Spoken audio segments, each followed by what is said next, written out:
ದುಃಖದಲ್ಲೇ ಇದ್ದಾರೆ. ತೀರಾ ಇಷ್ಟು ಚಿಕ್ಕ ವಯಸ್ಸಿಗೆ ನಾವೆಲ್ಲ ಇನ್ನೂ ವಯಸ್ಸಾದವ್ರು ಇದ್ದೀವಿ.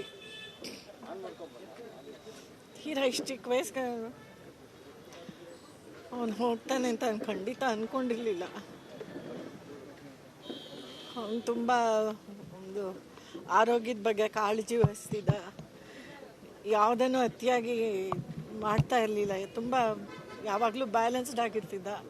ಆದರೆ ಅವನ ಕೆಲಸದ ಬಗ್ಗೆ ಮಾತ್ರ ಅವನು ವಿಪರೀತ ಶ್ರದ್ಧೆ. ಯಾವುದ್ರೊಳಗೂ ಕಾಂಪ್ರಮೈಸ್ ಮಾಡ್ಕೋತಾನೆ ಇರಲಿಲ್ಲ. ತುಂಬ ಒಳ್ಳೆ ನಟ, ಅದು ಎಲ್ರಿಗೂ ಗೊತ್ತಿರೋ ವಿಷಯ. ಹೌದು,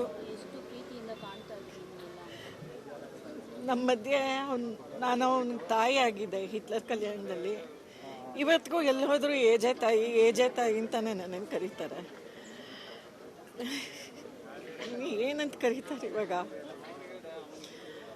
ಅವ್ನು ಹೋಗೋ ವಯಸ್ಸಲ್ಲ ಇದು. ಅದು ಇಷ್ಟೊಂದು ಆರೋಗ್ಯದ ಬಗ್ಗೆ ಕಾಳಜಿ ಇಟ್ಕೊಂಡವರು ಹೀಗೆ ಹೋಗ್ತಾರೆ ಅಂದರೆ ಏನು ಕಾಳಜಿ ವಹಿಸೋದು ಅನಿಸ್ಬಿಡುತ್ತೆ ನನಗೆ. ವಿದ್ಯೆ ನೋಡಿದ್ರೆ ತುಂಬ ಆತಂಕ ಆಗ್ತಾ ಇದೆ. ಅವಳು ತುಂಬ ಧೈರ್ಯಸ್ಥೆ, ಆದ್ರೆ ಇವಾಗ ಧೈರ್ಯ ಕಳ್ಕೊಂಡು ಕೂತ್ಬಿಟ್ಟಿದ್ದಾಳೆ. ಅವಳ ಮಕ್ಕಳಿಗೆ ವಿದ್ಯೆಗೆ ಎಲ್ಲ ಆ ದೇವರು ಧೈರ್ಯ ಕೊಡಬೇಕು, ಶಕ್ತಿ ತುಂಬಬೇಕು. ದಿಲೀಪ್ ಅಂತ ಡೈರೆಕ್ಟ್ರ್ ಈ ಕಾಲದಲ್ಲಿ ಈ ಯೂತಲ್ಲಿ ಸಿಗ್ತಾರೆ ಅನ್ನೋದು ಒಂದು ಸ್ವಲ್ಪ ಮರೀಚಿಕೆನೆ ಈ ಕಾಲಕ್ಕೆ.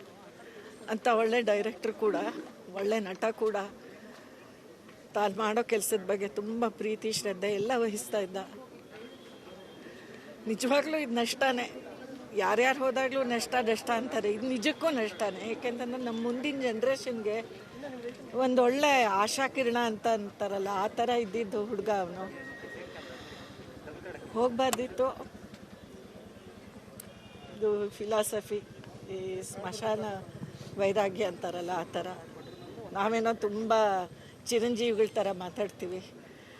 ನಾವು ಹೋಗೋದೆ. ಅದ್ರ ಪಾಪ ಅವನು ಇಷ್ಟು ಚಿಕ್ಕ ವಯಸ್ಸಲ್ಲಿ ಹೋಗಬಾರ್ದಿತ್ತು. ಇನ್ನೂ ತುಂಬ ಬೆಳಿಬೇಕಿತ್ತು ಅವನು. ವಿದ್ಯಾ ಮತ್ತು ಅವಳ ಮಕ್ಕಳಿಗೆ ತುಂಬ ಧೈರ್ಯ ಕೊಡಲಿ ದೇವರು ಅಂತ ಕೇಳ್ಕೊತೀನಿ ಅಷ್ಟೇ. ಸಾಕಷ್ಟು ಕನಸುಗಳನ್ನು ಇಟ್ಕೊಂಡು ಇನ್ನೂ ಸೀರಿಯಲ್ಗಳ ನಿರ್ಮಾಣಗಳನ್ನೆಲ್ಲ ಮಾಡ್ತಾ ಇದ್ರು. ಹೌದು, ಪ್ರೊಡಕ್ಷನಲ್ಲಿ ಸೀರಿಯಲ್ಗಳು ನಡೀತಾ ಇದ್ವಿ ಇವಾಗ. ಹೌದು, ಬ್ರಹ್ಮಗಂಟು ಆಮೇಲೆ ಕೃಷ್ಣ ರುಕ್ಕು ಅಂತ ಎರಡೂ ನಡೀತಾ ಇತ್ತು. ಚೆನ್ನಾಗಿ ನಡೀತಾ ಇತ್ತು. ಏನೋ ಆ ದೇವ್ರಿಗೆ ಏನು ಅನಿಸುತ್ತೋ ಯಾರಿಗೂ